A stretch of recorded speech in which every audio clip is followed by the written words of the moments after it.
Shalom, amadas irmãs. Nessa manhã eu quero dizer para vocês que nós, do Ministério Águia Dourada, amamos muito cada uma de vocês. E vocês são importantes para nós e para Deus. E Deus, por muitos dias, tem ministrado no nosso coração palavras que sejam pontuais para esse tempo que cada uma de vocês está vivendo. E o Senhor, nessa manhã, Ele traz uma palavra com alegria, trazendo uma chave, como nós dizemos, para essa mudança de estação, sobre as casas, sobre os ministérios, sobre as igrejas, sobre casamentos. E a palavra rema é viver a plenitude de Deus, é uma resposta à maturidade. Pastora, que tu queres nos ensinar nessa noite falando sobre isso? Eu quero dizer para vocês que o Senhor tem ministrado no meu coração que esse tempo que nós estamos vivendo vai ser um tempo em que o Senhor vai prosperar muito. Vai ser um tempo que portas serão abertas. Vai ser um tempo que o Senhor está liberando águas vivas, renovo sobre os servos, sobre as servas que amam e buscam a sua presença sem querer nada em troca, simplesmente por o amar e viver essa plenitude de Deus que é bíblico, né? Que o Senhor veio para nos dar vida e vida em abundância. Vida em abundância não é escassez, vida em abundância não é nada minguado, vida em abundância é viver a plenitude de tudo aquilo que já é nosso por direito e por herança. E hoje eu quero ministrar com vocês a palavra que está em Gálatas, capítulo 4, versículo de 1 a 7, que diz assim: Digo, pois, que durante o tempo em que o herdeiro é menor, em nada ele difere de um escravo, embora seja senhor de tudo, mas está sob tutores e curadores, até o tempo determinado pelo Pai. Assim também nós, quando éramos menores, estávamos servilmente sujeitos aos rudimentos desse mundo.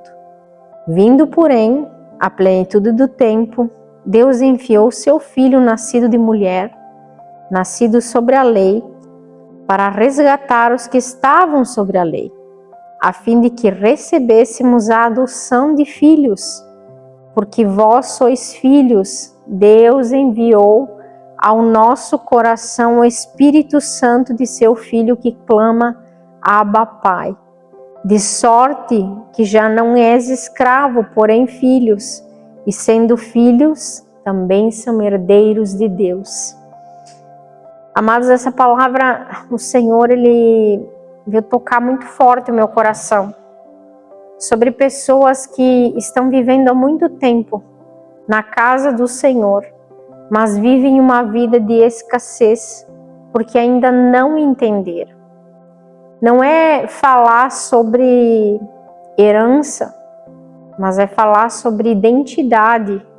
Não é falar sobre adoração, mas é falar sobre corações voltados a Deus, plenamente abertos a adorar em espírito e em verdade aquele que vive e reina para todo sempre.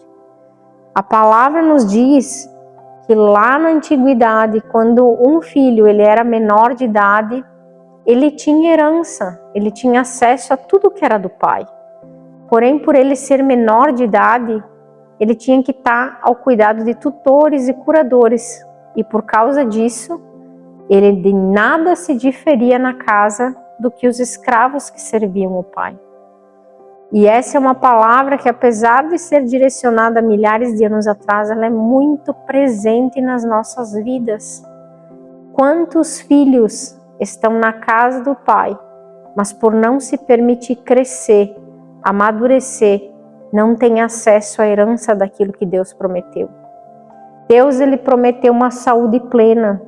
Deus, Ele prometeu casamentos restaurados, vidas libertas, vidas cheias da presença, alegria da salvação.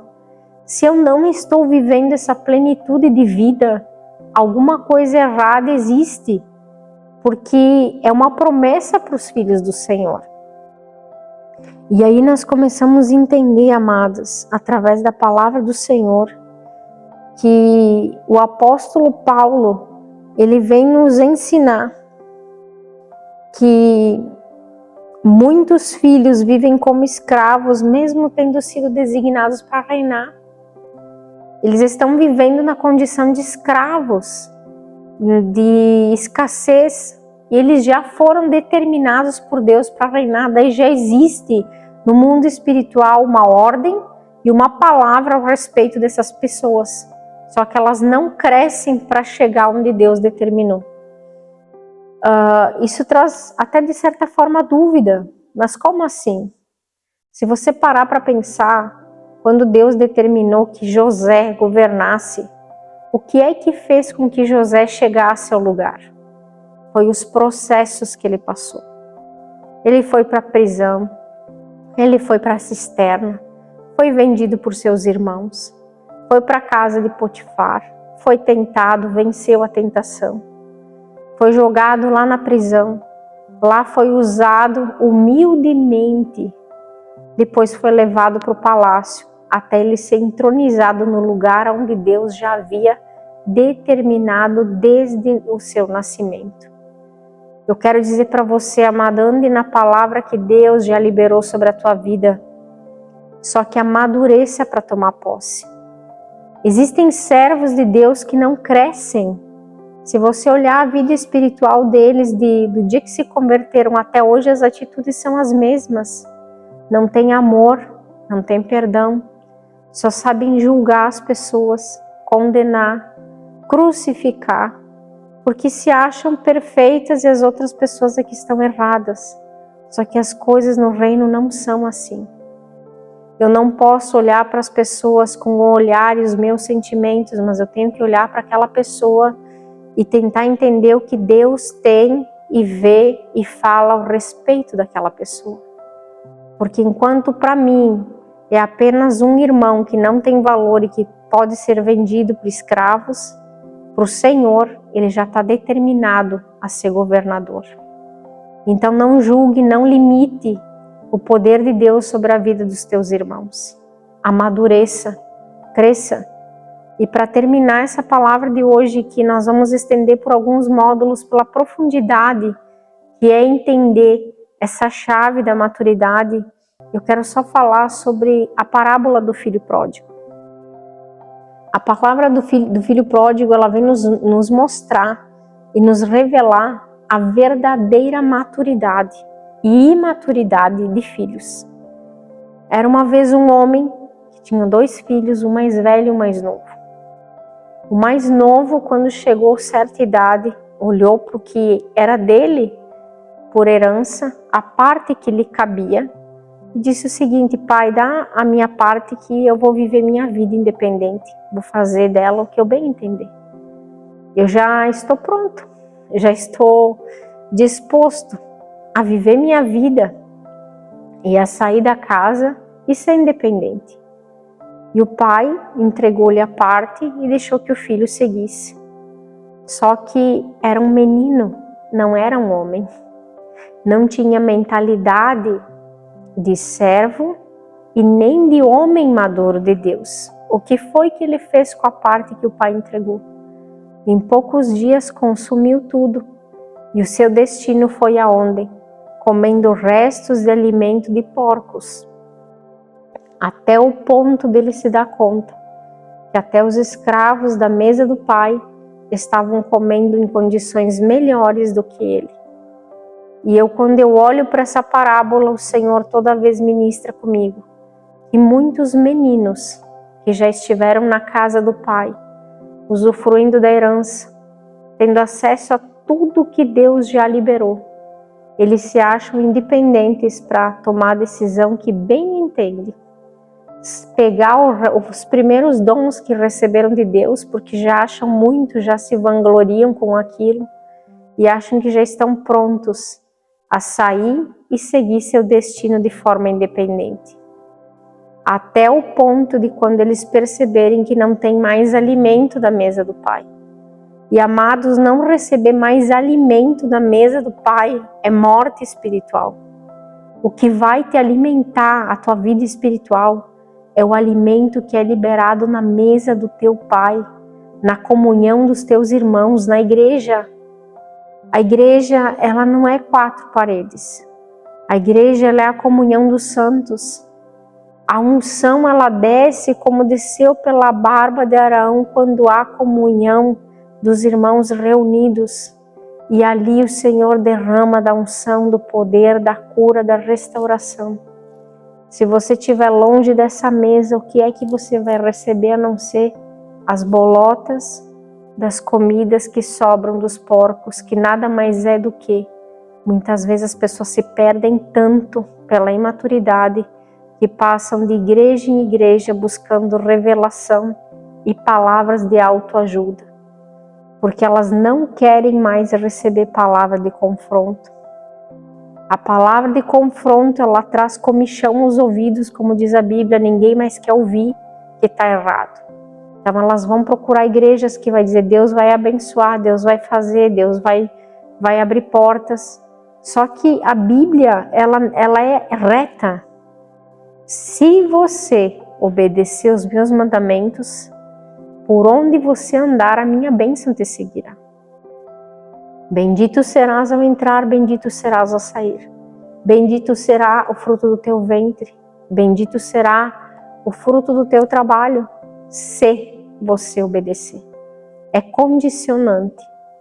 Só que as pessoas não querem obedecer, vivem em rebeldia e vão atrás de uma palavra que diga que vai fazer, que Deus vai fazer.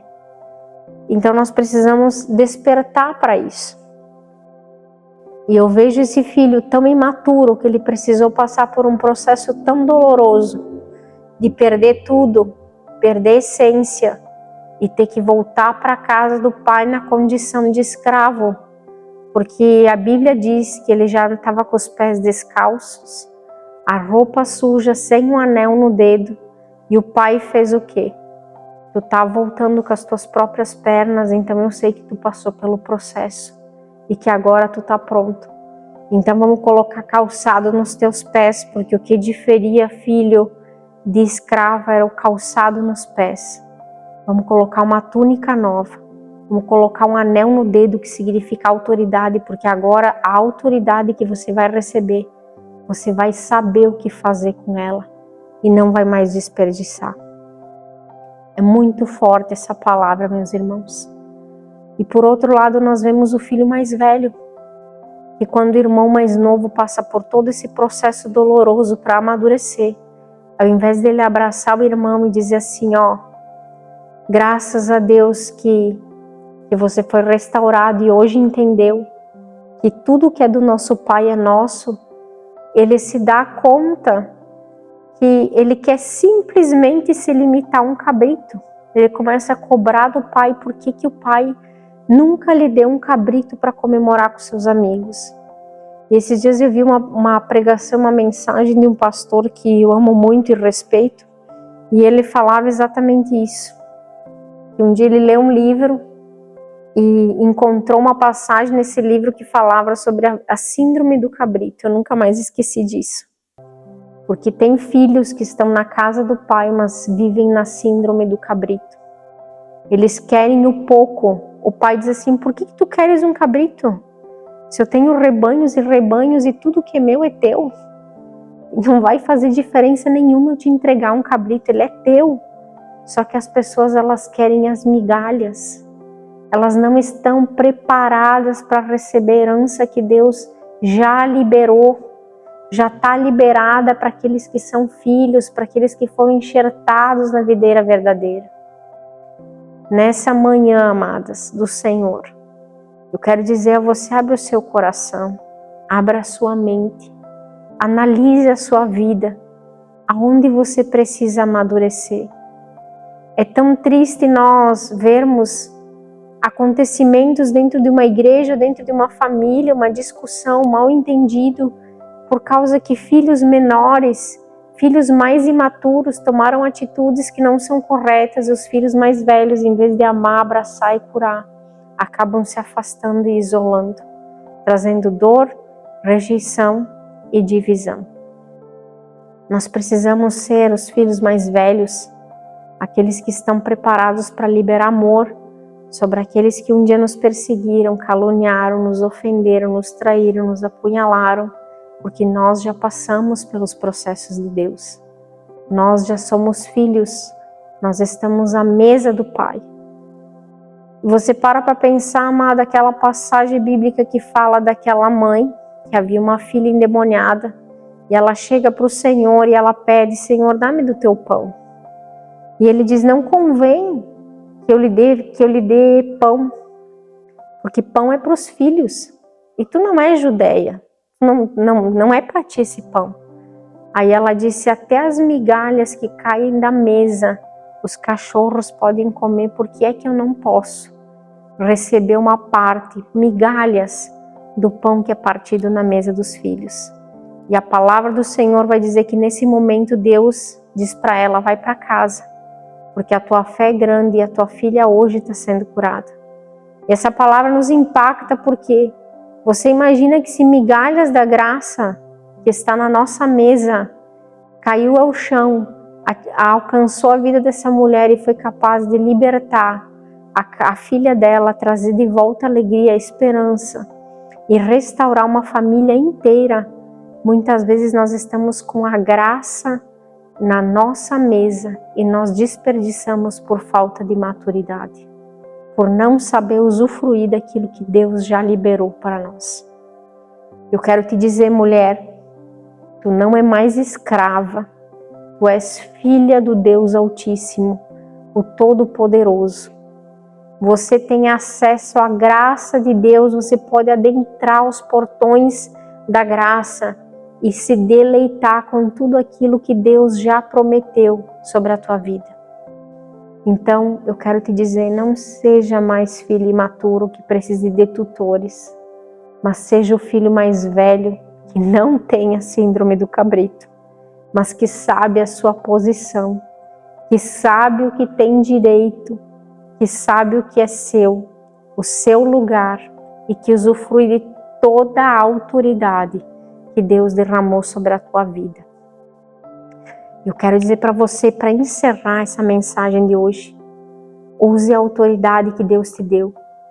Abra a tua boca na tua casa e comece a liberar palavras dos céus. Se o problema é um filho, comece a declarar: Senhor, esse filho é teu. Eu declaro a liberdade, eu profetizo um servo teu cheio da unção e da graça. Eu não aceito essa condição momentânea, Senhor. Se o problema é teu casamento, erga as tuas mãos sobre teu leito e começa a profetizar: Senhor, em nome de Jesus. Pai, tu és o Deus que selou a nossa aliança. A aliança não tem começo e não tem fim. Então restaura o meu esposo, a minha esposa. Restaura nosso casamento, restaura nosso leito, Pai. Comece a usar a autoridade que o Senhor já te deu e você vai ver o que Deus vai fazer na tua vida. Amém, minhas amadas. Eu quero dizer para vocês que é do fundo do nosso coração essas mensagens são gravadas. São palavras que Deus tem nos alimentado. São palavras que os céus têm trazido sobre a nossa vida e pedido para que a gente libere sobre a vida de vocês, para que haja vida, assim como o Senhor trabalhou em nós, que Ele trabalhe na vida de vocês também. Nós amamos muito vocês, vocês são preciosas e nós liberamos sobre a vida de vocês toda sorte de bênção, em nome de Jesus.